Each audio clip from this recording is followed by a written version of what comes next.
Welcome to the broadcast, and co-anchoring with me on the sign language desk is Catherine Selanoy. Now, President William Ruto tonight is accusing members of parliament of extorting bribes from national government and county governors when they appear before the committees. Just autocue is acting up on me. Let me try and retrieve that particular story for you. President William Ruto is accusing members of parliament of extorting bribes from national government and county governors when they appear before committees for accountability. And as Elizabeth Mutuku now reports from Homa Bay, the president has also accused the judiciary of granting anticipatory bails, fueling graft.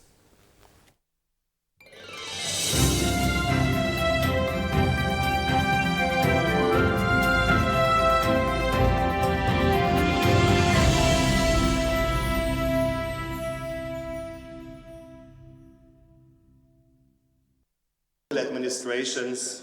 In his opening speech at the 9th edition of Devolution Conference in Homa Bay, President William Ruto accusing parliamentary committees of demanding bribes from members of national government and county governments when they appear before the House committees for grilling.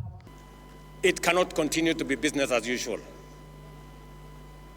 It is not possible that committees of parliament demand to be bribed, demand to be paid for them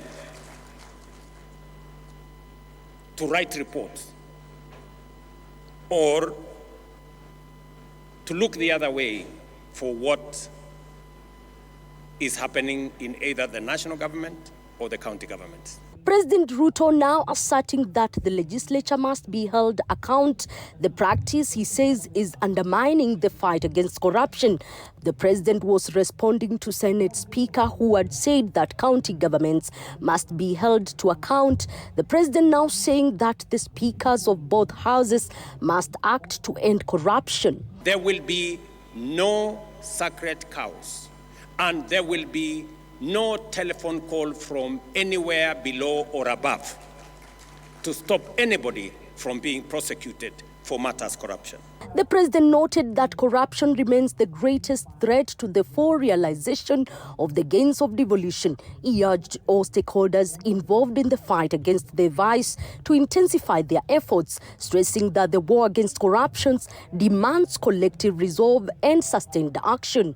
And we must agree that the resources that are availed by the people of Kenya through their taxes are meant for delivering transformation in our counties and in our nation.